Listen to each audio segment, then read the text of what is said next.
आप दुबई में मौजूद हैं। कल का पाकिस्तान मैच हारा और जिस तरह भी पाकिस्तान की परफॉर्मेंस रही उस पर डिस्कशन करते हैं, लेकिन उससे पहले जो उसके बाद आफ्टर शॉक्स आए, हाथ नहीं मिलाया गया, जो सबने नोट किया जब टॉस हुआ और उसके बाद फिर चीज़ें आहिस्ता आहिस्ता बढ़ती जा रही हैं। तो सबसे पहले कहिएगा कि इस वक्त क्या अपडेट मिल रही है मज़ीद जो पाकिस्तान की जानिब से स्टेप लिया गया है, और अब आगे आपको क्या लग रहा है हालात किस जानिब जाएंगे? मैंने तो सोचा था कि आज आपके साथ खूब टीम की परफॉर्मेंस पे बात करूंगा, लेकिन मैच के बाद जो कंट्रोवर्सीज आई और जो अभी मामला चल रहे हैं वो बढ़ते जा रहे हैं, और ये बल्कि मैं इसको कहूंगा कि क्रिकेट की तारीख का सबसे एक वन ऑफ द बड़ा कोई आप समझ लेंगे एक मसला है, जो अब ये एक बहरान इसको कह सकते हैं हम, वो सामने आया है। मैच के बाद आपने देखा कि इंडियन क्रिकेटर्स ने क्या किया। पहले से ही उन्होंने सोचा हुआ था कि टॉस के वक्त भी सलमान अली आगा को मैच रेफरी एंडी वाइक्राफ्ट ने कहा कि आप हाथ नहीं मिलाएगा उनके साथ, सूर्या कुमार यादव के साथ इंडियन कैप्टन, और ये इसलिए कहा था कि सूर्या को पता था वो हाथ नहीं मिलाएंगे, लेकिन अगर सलमान उनके आगे हाथ बढ़ाते यूं नहीं करते तो ज्यादा बड़ा एक तनाजा होता। ठीक है, ये चीज सबने नोट की। उसके बाद जब मैच खत्म हुआ तो इंडियन बैटर्स चले गए वापस। फिर जब पाकिस्तानी क्रिकेटर्स ने उनसे हाथ मिलाने के लिए जाने की कोशिश की, देखा तो कोई भी नहीं था। फिर जब हमारे कोच माइक हसन उनके ड्रेसिंग रूम की तरफ गए तो फुटेज मौजूद है कि उनके सपोर्ट स्टाफ के एक रुकन ने दरवाजा ड्रेसिंग रूम का बंद कर दिया। ये बद तहजीबी, बद अखलाकी की आला तरीन मिसालें हैं। फिर जब पाकिस्तान क्रिकेट बोर्ड के जो मैनेजर है टीम के, उन्होंने इस हवाले से बात की, तो टूर्नामेंट डायरेक्टर से भी बात की, और जब बात की उनसे तो और मैच रेफरी से भी बात की, तो उनको कहा गया कि जी इंडियन क्रिकेट बोर्ड ने ऐसा अपनी हुकूमत की हिदायत पे किया, यानी कुछ नहीं सुने। यूजुअली ऐसा होता है कि खिलाड़ी डिसिप्लिन की खिलाफ वर्जी करे तो मैच रेफरी उनको सजा देता है, लेकिन अब मैच रेफरी ने जब ऐसा कर दिया तो उसको कौन सजा देगा? पाकिस्तान क्रिकेट बोर्ड में रात को 12 बजे की बात मैं आपको बता रहा हूँ पाकिस्तानी वक्त, जब चेयरमैन ने पूछा कि जी क्या किया है आप लोगों ने इस हवाले से, तो पता चला कुछ नहीं हुआ। सब दुबई वालों के ऊपर बैठे कि दुबई में जो ऑफिशियल्स हैं वो कुछ करेंगे।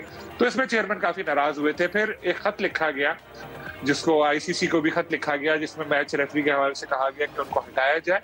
फिर उस्मान वाला जो डायरेक्टर इंटरनेशनल क्रिकेट है, उनको सस्पेंड किया गया है। जॉब खत्म परमानेंटली नहीं हुई, फिलहाल सस्पेंड किया गया है। तो और इस पर अभी काम होगा, तहकीकात होगी, इसके बाद देखा जाएगा, क्योंकि उन्होंने बहुत ताखीर से एक्शन लिया। और उस हवाले से मुझे ये भी पता चला है कि पाकिस्तानी क्रिकेटर्स प्रेजेंटेशन सेरेमनी में भी अब नहीं जाना चाह रहे थे। सलमान अली आगा तो गए नहीं, लेकिन शाहीन आफरीदी को इन लोगों ने ही भेजा कि जाओ, टीम मैनेजर ने और उस्मान वाला ने, जाओ अपना इंडिविजुअल अवार्ड लो। उसके बाद जब ये मामला, अब ये इन्होंने पीसीबी ने बहुत सख्त एक स्टैंस लिया है, जो कहा है कि अगर मैच रेफरी को नहीं हटाया गया तो Pakistan cricket team Asia cup के अपने बकिया मैचेस में शिरकत नहीं करेगी। और आईसीसी अब तक खामोश है, कोई बयान नहीं आया सामने। मैंने राब्ते की कोशिश भी की थी, कॉल अटेंड नहीं की, तो आईसीसी भी सोच रही होगी क्या करे, लेकिन आईसीसी है कौन? आईसीसी इंडियन क्रिकेट बोर्ड ही है, जय शाह उसके सरबराह है। क्या वो अपनी टीम के खिलाफ ही जो कार्रवाई करेंगे, या क्या वो मैच रेफरी जिन्होंने इनकी टीम को सपोर्ट किया उसके खिलाफ कोई एक्शन लेंगे? ये एक बड़ा सवाल है, लेकिन ये बहुत एक बड़ी कंट्रोवर्सी हो चुकी है इस वक्त। बिल्कुल जाहिद साहब, यकीनन खेल जो है वो दिलों को जोड़ते हैं, लेकिन हमने देखा कि यहाँ पर खेल के मैदान को मैदान जंग बनाया गया है। इस मैच से पहले भी बहुत कंट्रोवर्सीज चल रही थी, मैच हुआ, मैच के बाद भी अभी तक सूरत हाल जो है इस वक्त, मैच के नताइज क्या रहे उसके साथ साथ इस वक्त बाकी चीज़ों ने उसको बहुत कवर कर लिया है। और आपको क्या लगता है, कल हैंडशेक नहीं किया, इस पे आईसीसी के रूल्स क्या कहते हैं? उसके अलावा अगर आप बेहतर इस हवाले से बता सकते हैं, जो कल उनकी जानिब से गुफ्तगू की गई इंडियन कप्तान की जानिब से, आपको क्या लगता है इस वक्त इश्यूज़ जो हैं वो किस तरह से हाईलाइट हो रहे हैं? देखिए, अपना हिफ्ज़ा जो इन्होंने बढ़ावा दे दिया इंडिया ने, और ख़ास तौर पर जंग के बाद की जो सूरत हाल थी और फिर एशिया कप होगा या नहीं होगा, बात यहाँ तक जब पहुँच गई तो इंडियन मीडिया तो आखिरी दिन तक लगा रहा कि मैच नहीं खेलना चाहिए, बाइकआउट करना चाहिए। तो लगता है ऐसा है कि जो बाज़ मीडिया के ज़राए इंडियन लिखते भी हैं कि बीसीसीआई की हदायत पे जो कुछ हुआ कि उन्होंने शेक हैंड नहीं करना। अगर शेक हैंड ना करने पे ज़ाती तौर पर तो मुझे कोई हैरत नहीं है, क्योंकि ताल्लुकात यहाँ पर पहुँच चुके थे दोनों दोनों मुल्कों के। लेकिन जैसा आपने बात की ICC के रूल्स, ये रूल्स में नहीं होता हाथ मिलाना, ये इखलाकियात हैं, क्रिकेट की रवायात हैं, जेंटलमैन गेम कहा जाता है। और फिर स्पोर्ट्स, दुनिया भर की स्पोर्ट जो है वो करीब करती है मुल्कों को। लेकिन भारत जहाँ तक पहुँच चुका है और उनके इंतहा पसंदों का जितना रवैया था, जितना प्रेशर था, आपको याद होगा ट्रॉफी की रूनमाई हुई थी जिसमें ACC के सदर की हैसियत से मोहसिन नकवी ने तमाम कप्तानों के साथ हाथ मिलाया था। और जाते जाते मेरा ख्याल है बहुत ही हल्का सा टच किया होगा सलमान आगा और सूर्या कुमार यादव ने, को इतना उसको उछाला गया, इंडिया में इतना प्रेशर डाला गया कि तमाम प्रेशर के बाद और ख़ुसूसी हदायत के बाद ये कुछ किया गया कि यहाँ पे शेक हैंड नहीं करेंगे। लेकिन नई बात यहाँ पे ये हुई कि जो मैच रेफरी पे भी अब इल्ज़ाम लगाया कि उन्होंने भी जाकर वहाँ पे कहा है कि सलमान आगा को कि आप हाथ नहीं मिलाएंगे, क्योंकि ज़ाहिर है अगर सलमान आगा हाथ निकालते तो हो सकता है सूर्या कुमार यादव को ये मिलाना पड़ता। लेकिन ये चीज़ें समझ से बालातर हैं कि अगर हाथ मिलाने से कौन सा किसी मुल्क की सालमियत ख़तरे में पड़ जाती है। बहुत ही छोटी जहनीत है, बहुत ही छोटी सोच है।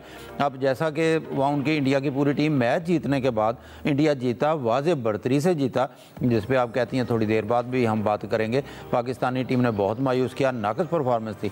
लेकिन उससे पहले की बातें हैं कि टीम जीतने के बाद तो टीम जो है अपना परचम लेके स्टेडियम में भागती है। इतने तमाशाई आए हुए थे, भारी तादाद में शायकीन मौजूद थे इंडिया के, किसने रोकना था उनको, वो हाथ मिलाते या ना मिलाते। लेकिन अजीबोगरीब रवैया था उनका बिल्कुल ही। और फिर सूर्या कुमार यादव, जिसकी तरफ आपने तवज्जो दिलाई है कि एंड पे जो होंगे, क्योंकि उसके मेज़बान जो थे, कहना चाहिए एंड पे जो मैन ऑफ द मैच और अवार्ड सेरेमनी थी वो संजय मंजरेकर थे, जो बड़े जहां दीदा तजर्बाकार कमेंटेटर समझे जाते हैं। अगर आपने हमने यहाँ बैठ कर बड़े गौर से सुना कि एंड पे जाकर जब सूर्या कुमार यादव को उन्होंने $15,000 का चेक दिया विनिंग कैप्टन की हैसियत से, पर खुद पूछा कि क्या आप कुछ कहना चाहते हैं, इस पे उन्होंने माइक पकड़ के 100% सियासत को घसीट के ले आए मैदान में।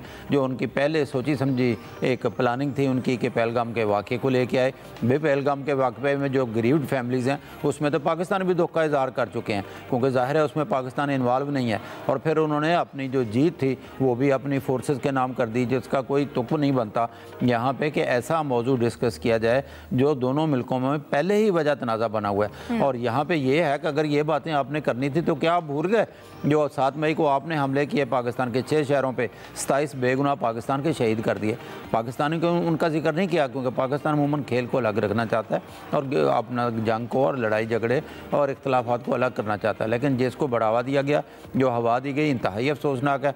इस पर जो है ज़ाहिर टीम मैनेजर माइक हैसन ने बाद में प्रेस कॉन्फ्रेंस भी की, उस पर भी जब सवाल हुआ तो उन्होंने ये सारी तफसीलात बताई कि कप्तान और हम जाना चाहते थे, मिलना चाहते थे, लेकिन जिस किस्म का उनका एटीट्यूड था इस पर बड़ा दुख का इजहार किया गया। और मोहसिन नकवी साहब, जैसा कि आपने जिक्र किया, वो आज क्योंकि ICC लेटर लिख चुकी है ICC को, और एंडी पाईक्राफ्ट जिनका तलक जिम्बाब्वे से है, इस वक्त 69 साल की उनकी उम्र है। जिम्बाब्वे की तरफ से टेस्ट और वनडे भी खेल चुके हैं। और माजी में भी कई दफ़ा देखा है कि इंडिया के मैचेस में एंडी पाईक्राफ्ट की ड्यूटी लगाई जाती है। क्यों ड्यूटी लगाई जा सकती है? हो सकता है कोई प्रेशर या अपने मर्ज़ी का जो सिक्का भी उछालते हैं अजीबोगरीब अंदाज में। तो इंतहाई अफसोसनाक है ये जो सारी सूरत हाल बनी है। तो फौरी तौर पर तो ICC एक्शन लेती है, नहीं लेती, ऊँट केस करवट बैठता है। लेकिन एक वजह तनाज़ा कम अज़ कम हमने आज तक क्रिकेट के मैदान में ऐसी नहीं देखी।